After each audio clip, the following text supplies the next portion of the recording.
Paz do Senhor, queridos irmãos, Igreja do Deus Vivo. Estamos aqui para mais uma síntese da lição, dessa vez a lição de número 9.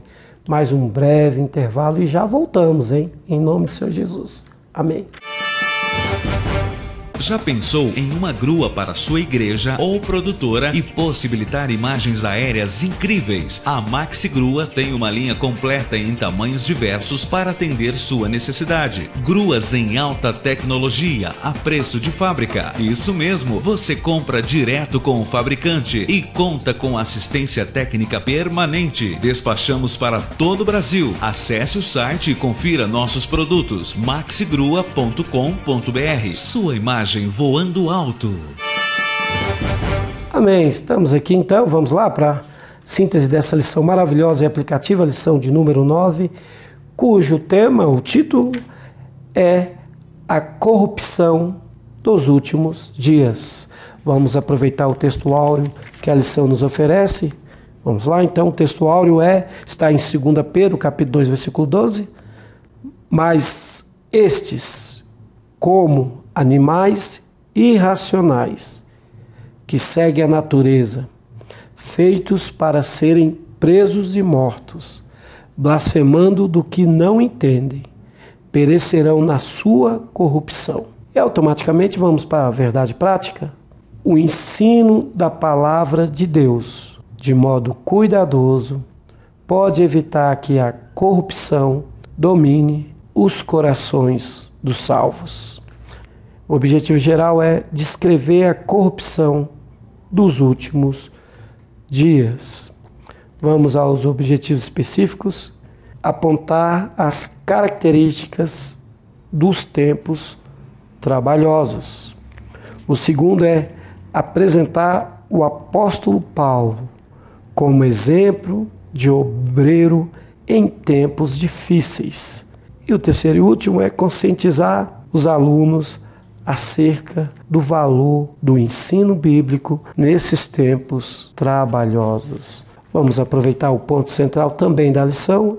Nesses tempos trabalhosos, o valor do ensino das Escrituras deve ser reconhecido e aplicado pelos verdadeiros obreiros do Senhor.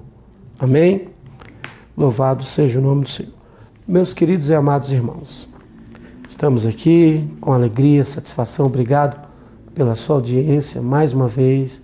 Esse programa que é uma bênção de Deus, Escola Bíblica, nessa TV mais abençoada ainda, a TV ADNP. Como está difícil viver nesses dias? Com certeza são realmente dias difíceis. Essa lição nos mostra isso na sua essência. O apóstolo Paulo aqui estava preso em um calabouço romano, à espera da sua morte para se transformar em mais uma testemunha do Senhor que irá ser martirizada, mas ele não perde o seu foco de zelo pela obra de Deus.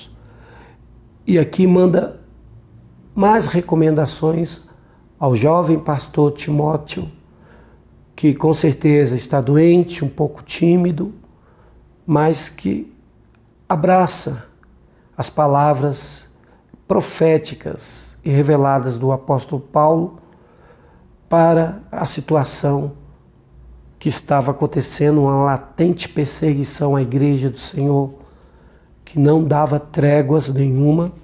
É nesse contexto que nós podemos entender o teor dessa mensagem do apóstolo Paulo. Vamos aí então ao primeiro tópico, tempos trabalhosos. Queridos irmãos, no versículo 1 do capítulo 3 da segunda epístola de Paulo a Timóteo, esse termo tempos trabalhosos, ele vem do grego chalepos, e ele se caracteriza, ou serve para descrever também aquela fúria dos endemoniados em Gadara, que está lá em Mateus 8, o versículo 18.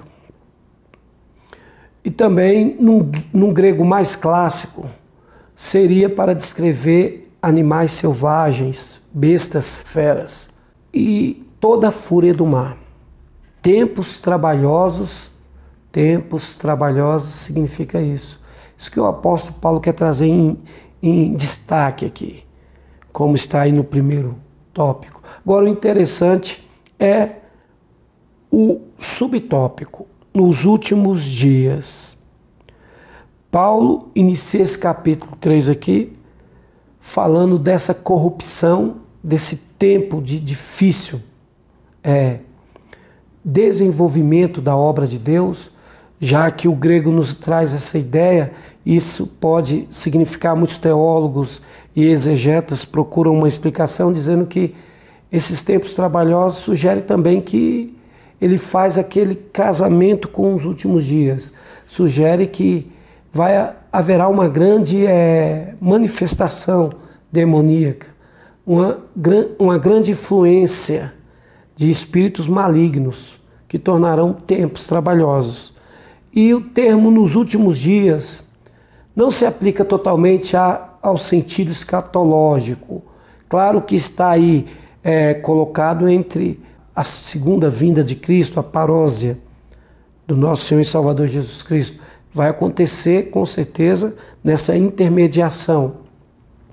E Paulo nos dá aqui a condição, através dessa palavra, para que o jovem Timóteo, pastor Timóteo, entenda bem que os falsos mestres não vão dar refresco, vão com certeza se manifestar, vão com certeza agredir a igreja do Senhor Jesus Cristo.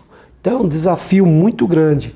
Só que nesse contexto de últimos dias, nos últimos dias, Paulo nos dá aqui algumas características de homens, de pessoas, e por que não dizer até de crentes, desses falsos mestres que estarão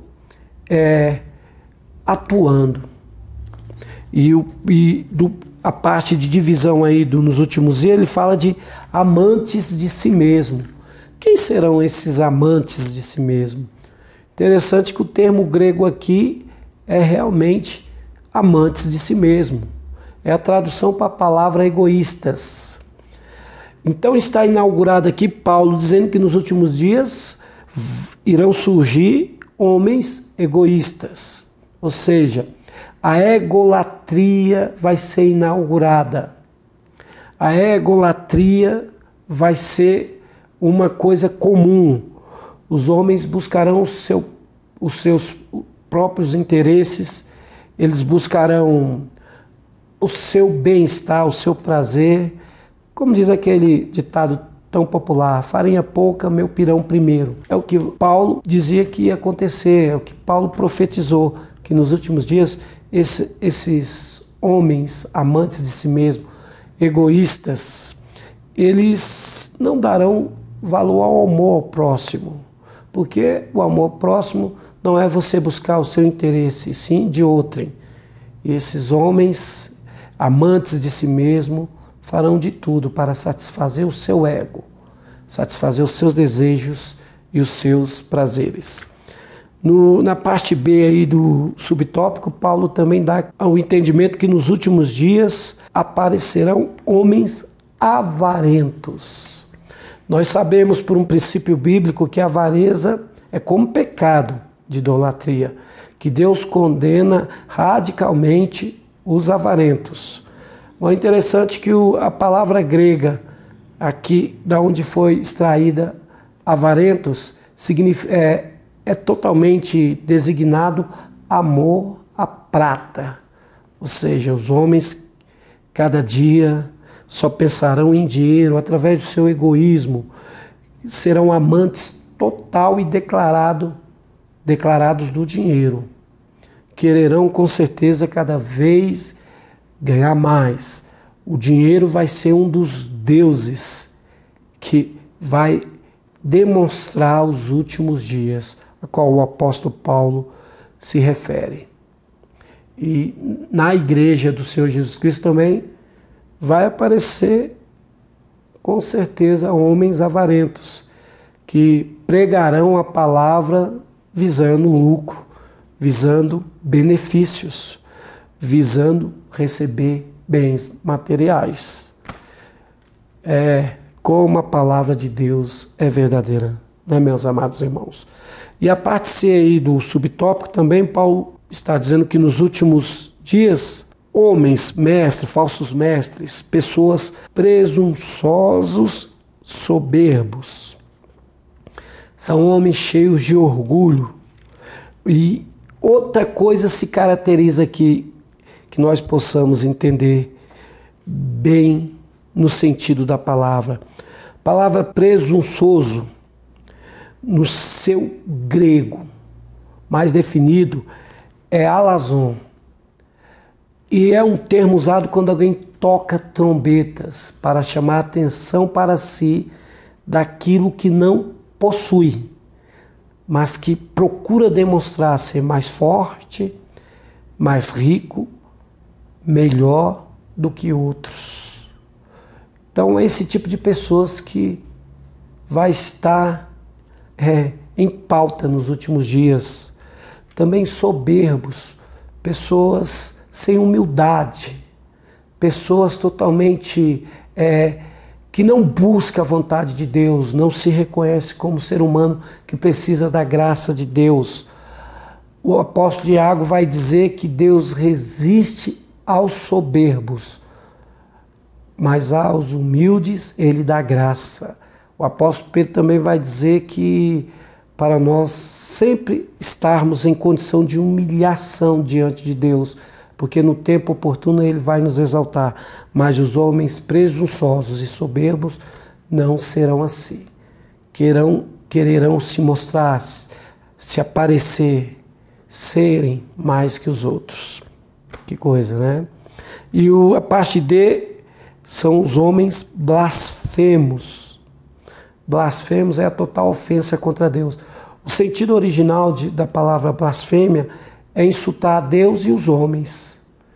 É deprecações que os homens usam para Deus e também para o seu semelhante, que a Bíblia diz que foi feita a imagem e a semelhança de Deus. Então, a partir do momento que eu faço assim, eu estou sendo uma pessoa blasfema, ou muitos blasfemos que apareceram na história e continuarão a aparecer. Amém? Mas Jesus disse que a maior blasfêmia é contra o Espírito Santo de Deus, porque é um pecado que não tem perdão, está lá em Mateus 12:31. Vamos a parte E. Desobedientes a pais e mães e ingratos, ou seja, péssimos exemplos na família. E é o que está acontecendo nos nossos dias. Os filhos já não obedecem aos pais, às mães, e isso vai aumentar nos últimos dias. Eles não honram pais e mães, que é o mandamento do Senhor, e a Bíblia diz que é o primeiro mandamento com promessa. E a promessa é para que vivas muito tempo e viva bem nessa terra, com a bênção declarada do Senhor. E totalmente ingratos, filhos desobedientes a pais e mães, com certeza são ingratos. Vamos então à parte D, profanos e sem afeto natural. Profanos contra tudo que é santo. Profanos se levanta contra a santidade, contra aquilo que indica apego a Deus, respeito. Então eles serão totalmente desta maneira. E sem afeto natural, ou em outras versões, sem afeição natural, ou desafeiçoado. Interessante que essa palavra no grego é astorgos, e ela significa sem amor familiar. Ou seja, não terão o mínimo valor pela família, não tem afeição natural. É o que está acontecendo nos nossos dias, tudo se levantando contra a base nuclear da sociedade, que é a família. Que Deus tenha misericórdia das nossas vidas, mas nos últimos dias Paulo está aqui profetizando. Vai aparecer homens assim. E a última parte, que é irreconciliáveis, caluniadores, incontinentes e cruéis. Irmãos, caluniadores, o termo grego aqui é aquele que calunia. E a expressão é diabolos, que nos lembra do pai da calúnia, que é o próprio diabo, Satanás. Aparecerão pessoas que vão caluniar, vão se levantar contra o seu semelhante, vão cometer esse crime horrível. E também irreconciliáveis, não aceitarão amizades, união, alianças.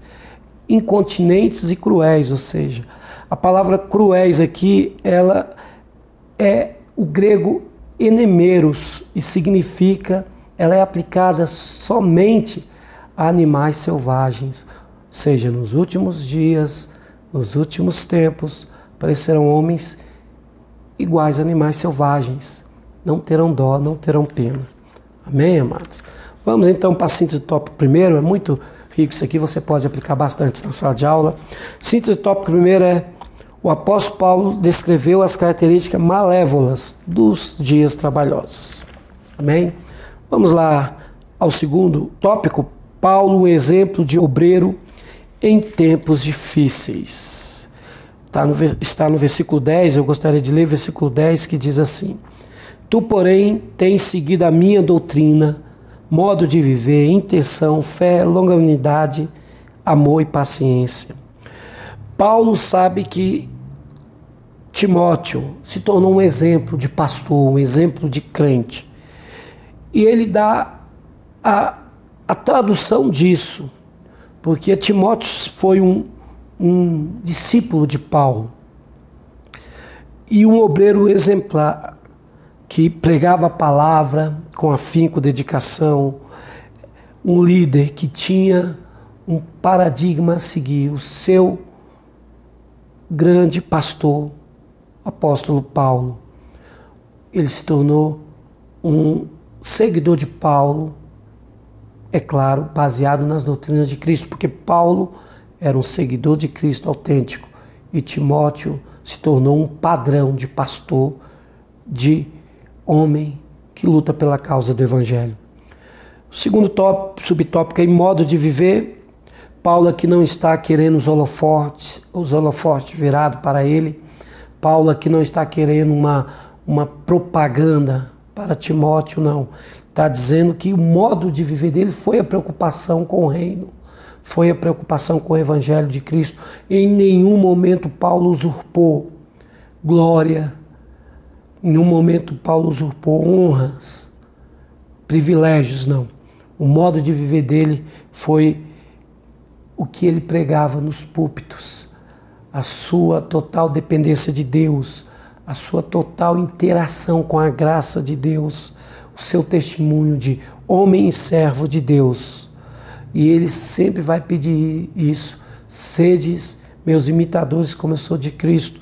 E aqui, Filipenses 3,17, que a lição nos apresenta, onde ele disse: sedes também meus imitadores, irmãos, e tende cuidado, segundo o exemplo que tende de nós, pelo que assim andam.